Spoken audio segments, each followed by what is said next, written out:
And now without any further ado, let's welcome on our stage Mr. Dr. Radha Dasari.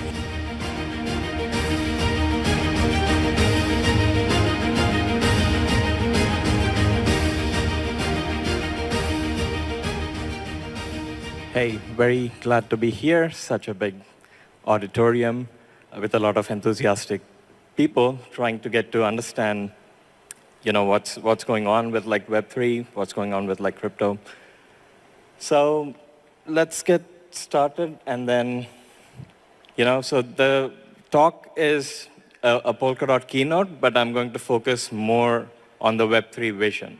So if you're an entrepreneur, you're from enterprise, or a student, so this talk has been tailored, for you. So the idea is that, previous two talks, they focused a lot on assets, right? So it's about making money. You invest, you have like crypto as like an asset vehicle. But this talk is more about, can you do more with blockchain, right? So can you create the next Facebook, next Uber, or like Grab application that is much more fairer and user-centric? So that's where Polkadot is a means, is a vehicle for achieving such vision. So just for you to relate to me as a speaker, so I'm an academic. So I was in Hanoi University of Science and Technology yesterday. Lots of enthusiasm, very inspired by the students. Interacting with the students. So I did my PhD in AI. So this was in the US. I was also a teaching faculty at the University of Vermont. And then I moved to Switzerland, so which is where I work at like Web3 Foundation. And the key focus is like the Polkadot project. So before I get started, a lot of you may have heard of Polkadot back in 2021. Since then, a lot has happened in the ecosystem on the technology front. So we are home to 40 different blockchains. Okay, so the idea is that every individual blockchain that we host is customized for a specific use case. Think about digital identity, Internet of Things, or privacy. So the idea is that we are the home for these different blockchains that are trying to push the boundaries in the individual use cases for like blockchain. And this is the data from the month of May. So we still have a lot of activity across these blockchains. So I mentioned to you earlier, right? So if you want to do like decentralized finance or, some crypto payments, yes, you need like a certain performance for the network that you're running on. But if you want to go any bit further, like a social media app that is trying to leverage on like blockchain technology, things should scale like exponentially in a way. So think of the level of activity that would happen if we were to bring the existing like social media users onto like blockchain technology stack. So we did a stress test of like Polkadot network.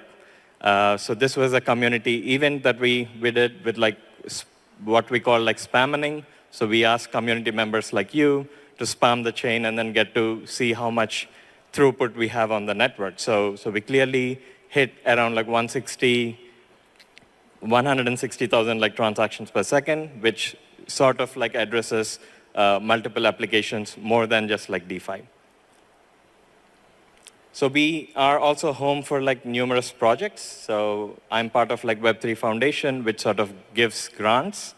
So if any of you in the audience are interested, in exploring like a use case with us, we are happy to explore, the possibilities of funding with you. And like I said, I'm coming from the Web3 Foundation. So its job, its vision, yes, the Polkadot is like the main focus, but it also has this vision which I very closely associate with myself with. So we want to build like an internet that is fair. We want to give the control back to the user, the identity, and ultimately like the destiny. So I think So Polkadot tries to be this thought leader, trying to put and improve like the technology to ensure this vision becomes a reality. So yeah, so what are we contributing technologically to Web3 and internet in general, right? So if you look at like Bitcoin, yes, it's a network. Bitcoin holds value for the reasons, that many of us know, like, we attribute value to it. It has the value. So Bitcoin network, it's able to keep track of like accounts and balances of people interacting with it, but nothing more, right? So there's not much you could do technically. It was not meant to do anything more than that. Like people have hacked it to do like other stuff, but fundamentally it's like a peer-to-peer, like a payment platform. So then Ethereum came like 10 years back. So think of how fast like blockchain technology advanced. Like Ethereum made it possible for you to write programs that could execute. But again, the programs are very limited. So whatever program you write, it has to be executed within the block limits that Ethereum sets. So fine. So what does like Polkadot bring to the table? It's going a little bit further. It's trying to become the cloud server for Web3 applications and services. So if you want to think of like ways to bring fairness to internet with like creating these applications, and then you want access to the blockchain services, like Polkadot is going to make it hassle-free for you to access them. Yeah, at the end of the day, any typical blockchain network, it looks like this. So this is like Polkadot network. It comprises of around 2,000 nodes right now, of which 600 nodes are participating in like this consensus. So they are the nodes that are going to keep the network like together. So now the idea is that we treat decentralization as a means for resilience. So we want the network to be resilient, not a government or individual or in fact, like no entity in this world should be able to unilaterally take down the network, right? So if you're deploying an application on Polkadot network, it should execute, irrespective of like who wants to take it down. Okay, so this is our goal. So we want to sustain decentralization. We want to make like Web3 more accessible. So I don't know how many of you are familiar with like Solidity. Yes, like with Solidity, you're able to build like these interesting like smart contracts and then applications. So we want to bring that to Polkadot along with a lot of other accessible technology as well, so which I'm going to cover shortly. So yes, so Polkadot already proved itself for scaling to millions. And I have few real-world examples that I want to share with you right now. So one of them is payments. So earlier panels discussed about like payments, saying that behind the scenes, like banks are already using probably the stablecoin technology stack. So Polkadot, with its like parallel execution like architecture, is able to bring down the costs of like these transfers dramatically. And also, it has the fee mechanism that keeps it very predictable. So right now, if you were to transfer stable coins like $10 on like Polkadot network, it would cost you less than a cent, right? So that's what we're looking at. So the other thing that I want to highlight is, so these two apps, so these are the official apps of like NFL and FIFA. So very popular. It's by like Mythical Games. So behind the scenes, the users are benefiting from the principles of Web3. So fundamentally, all the assets that they sort of earn or own on that platform, so they're actually being handled by the Polkadot technology stack, right? So the users don't even know it. But at the end of the day, the users can be peaceful, knowing that their assets are not controlled by Mythical Games, but rather by the blockchain stack behind the scenes. And also, this is probably my favorite project on Polkadot. So it's called Frequency. They're trying to improve the way we interact online. So think of any social media application. So whenever you create your profile, you have to grow your network individually. So if you're on LinkedIn, you're going to grow your network there. If you're on Facebook, you start from scratch. If you're on Instagram, it's the same story repeating all over again, right? So instead, this project creates this social graph where you could label each other saying, hey, this is my friend, this is my colleague, and this is my friend as well as colleague, right? So, and then you take this social graph into these different applications, and then you're able to interact with each other, either professionally or share your friendly updates. So that is the fundamental concept, and then a lot can be built on top of it. So think of TikTok, YouTube, and a lot of these content-related applications that are making billions of dollars from the user-created content. So for the content creator to be fairly compensated for their work, it is possible to use the social graph and the micropayments that blockchains have already been succeeding at, and create interesting applications that bring a lot more value and revenue to the users. So Frequency is also partnering with Blue Sky. So Blue Sky is this popular project by Jack Dorsey, who is the founder of Twitter.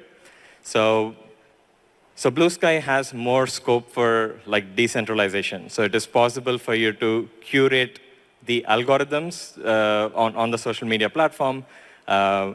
So if you use any social media platform, you don't have control on the AI algorithm that's running on it, right? So if you like one cat picture, the next moment you see hundreds of cat pictures in your feed. But this sort of treats us not like products, but as someone with some intellectual capacity on deciding what we want to see or follow on internet. So it is possible with this Web3 technology stack to build interesting applications like these.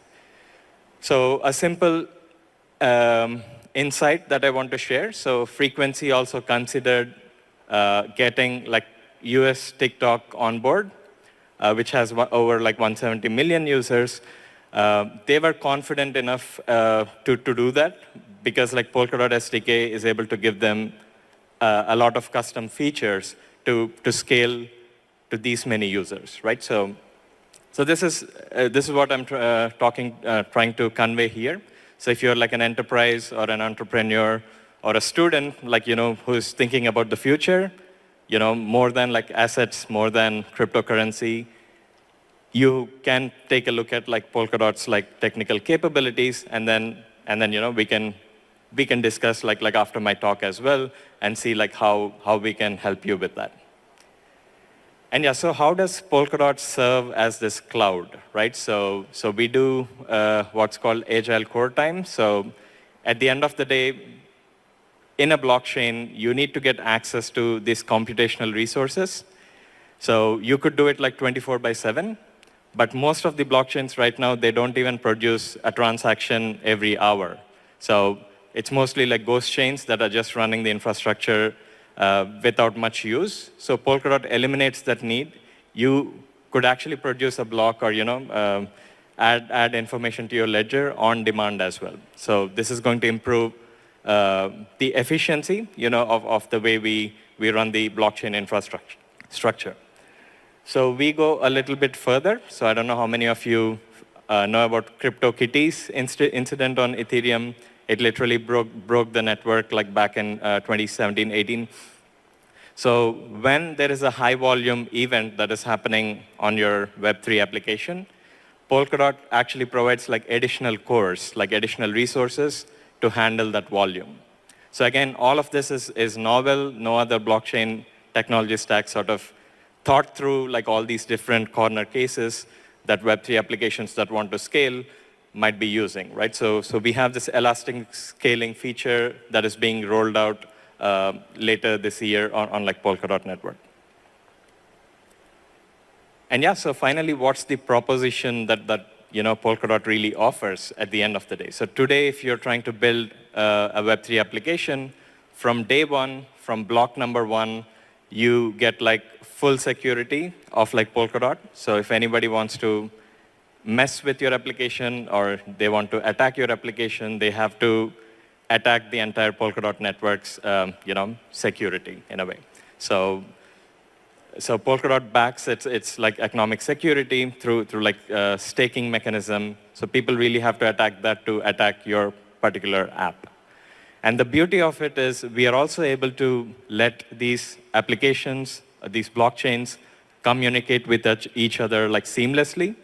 So this feature is not available in Ethereum because it was never built for like interoperability, right? So Polkadot from the beginning was looking at interoperability as a feature. So right now we are working on technology stack where you can write Solidity smart contracts that actually can natively call functions from other blockchains as well. So technologically, we're making a lot of innovations in this particular area. And just to give you some numbers, like Polkadot already has this cross-chain messaging, like transferring like assets or like other calls between the chains. So we are we have over like 1 million messages that were transmitted between the parachains. And also one of the very interesting features that Polkadot has is this trustless bridges. So again, Web3 is about, like the previous panel mentioned, it's about eliminating these middlemen to create more efficient way of like communication. So Polkadot has a trustless bridge to Ethereum, and the way it works is Polkadot runs Ethereum Light Client as a part of its protocol, so it understands whether a transaction is final or not on Ethereum side. And on the Ethereum side, there is like a smart contract that tries to understand which transactions are final on Polkadot side. So it's like there's nobody in between. So if you made a transfer on Ethereum, Polkadot gets to know and then is able to do something with it, right? So if you build an app that is using this bridge, you can leverage on that capability. And yeah, so this is the idea. Like we want to take like Web3 further. We want to make it more than just decentralized finance. Like, we want to be able to, improve every aspect of like internet, like wherever Web3 principles can sort of enhance the life of like users in general, we want to be able to assist there. And this is exactly how we're going to do that. So yeah, for those of you who are wondering like what Polkadot Cloud and this hub terminology is, so if you're trying to build like an application, you'd be looking at launching it on cloud. But if you're looking at like some smart contract app, which with basic functionality and interacting with .token and utility, you'll be launching it on hub. So yeah, so hub is where like the community lives. We have the treasury, we have the staking and all the other token utility features of Polkadot featuring there. And yes, so we launched in 2020, so we came a long way. Along with Near Protocol, we are like the first execution sharded blockchain. With sharding, like, running things in parallel, we achieve scalability. We fundamentally use Rust as our programming language in the SDK, and then port everything to like WebAssembly. So probably this is a blessing as well as a curse because, there aren't many Rust developers out there, and then we haven't really, captured the potential of Web3 developers who are mostly learning like Solidity, right? So that's why we are, again, being these thought leaders and then trying to push the boundaries with RISC-V, virtual machine, which is going to run Solidity smart contracts. So happy to chat about this more. So Ethereum has this on the roadmap, but Polkadot already experimented with it and actually deployed it on a production-grade network like Kusama. Yeah, so this is Vitalik's post mentioning about like RISC-V, transition on an Ethereum network, but we already have a working implementation for that. So this is a bit technical. I think you just have to understand it's not just Solidity. You could also build smart contracts in other languages like Rust and be able to deploy it on Polkadot. Yeah, so you can check the, so I'm actually running out of time, so I'm gonna quickly pass through like the other slides that I have. So Polkadot was able to put this logo on like Messi's t-shirt, and this happened through like the governance that we have. And again, like we are improving as a DAO, so there are much, conservative decisions like happening right now on the network. We have a treasury that supports like Web3 use cases. We have about like $100 million in treasury to support like initiatives that are brought by community members like you. And we have like an OpenGov portal that assists you with like, your treasury proposals. So we have stablecoin liquidity that is going up, and then our wallets, they are also like improving significantly. So compared to 2021, Polkadot wallet UX has improved a lot. And if you're a student, and then if you're on the entrepreneur track, try to reach out to me after this talk. I have some programs for you that enable you with like Web3 education. And yeah, Web3 Foundation does a lot of like open source, like funding, education, and advocacy, which is part of like why I'm here today. We have grants applications as well. We have somebody from grants team in the audience, so feel free to reach out to us after. And then finally, this is where I want to end. Like Polkadot has been a thought leader, and then now it's trying to scale to billions with this new Jam protocol. Reach out to Open Guild, so they're local in like Vietnam. And with that, I would like to end my talk. Thank you very much. Thank you, Dr. Radha Dasari, for your sharp and meaningful presentation. Thank you very much.